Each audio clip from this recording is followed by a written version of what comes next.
Hello everyone, welcome to World Writing and the workshop where I try and give you prompts about different types of poems that you might like to write, and also to share with you some examples of the poems I've written.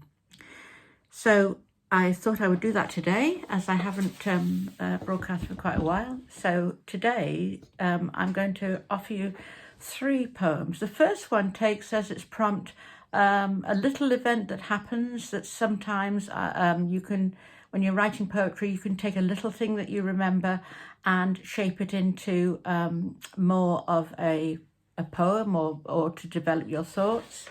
The second one is, again, it was the same sort of prompt, but it was written with a specific person in mind, and so that all affected the beat of the poem and the language slightly. And the third was a poem that I've written for the flower of the month, which I'm doing as I go through the year. So I think this is what I'm saying to you is really, you can take your prompts from anywhere and obviously use any form you want. None of these are the original Wild Writing prompts that I've used, but I will be doing one of those again shortly. But I thought for today's session, I would just read you these 3 different ones. So the first one is a curious poem that was, I think, has kind of rather a black humour to it. It was about a wasp that I found in my kitchen and when I wasn't expecting one. So this was written about the 3rd week in April. So this is called On the Wasp. Far too early in the year, a wasp was scaling my kitchen window. Curiously soundless, it walked up and down the glass. Forgetting how big wasps were, worrying this creature could be an invading hornet, I set a trap, a cup to catch it, a jar to watch it in. It took 2 days to die. I looked at it circumnavigate the small space I had confined it to. Not knowing much about the ways we leave this life, I watched the wasp moving into stillness, keeping going, like we all try to do. As I say, that's rather a macabre poem. I don't quite know why I wrote it, or indeed why I did it. Seems like a rather strange and rather unpleasant thing to do, but that turned itself into a poem.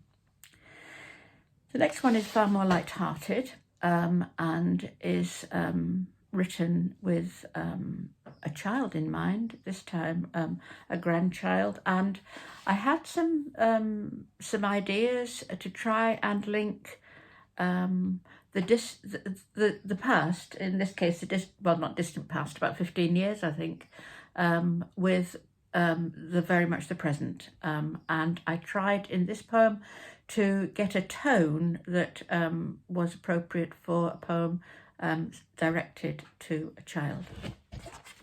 And it's called In Our Hands. We like things that fit into our hands. Yes, we do. Life, infinitely various, gave us 2. Here's what we do. Dive through tropical seas, holding our breath, down to the precious snails. Scoop the turban shells up, present them at the basaltic ledge, breaking through the surf like a goddess, like liberty herself. Next, we unwrap the oversized skin of a mandarin. This too from Jeju. Yes, we do. Lotus-like, it blossoms in our hand, promising sweetness as we lift it to our mouth, hand to eye. Years later, another we, exploring objects that fit into our hands. You lift those horn shells, fill them with warm water as you sit in your bath at the end of a long day. Yes, you do. You fit the stopper into the mother of pearl mouth. Grandma, you say. Yes, you do. Look at this beautiful shell and pattern.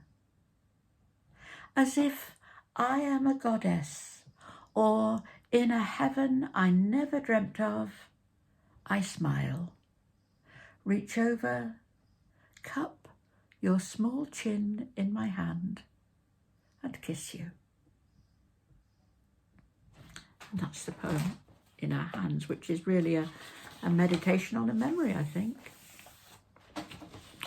And the third one is very different. This one is an acrostic, which I'm sure you know is a poem where the word that you're writing about forms the first letter of each line.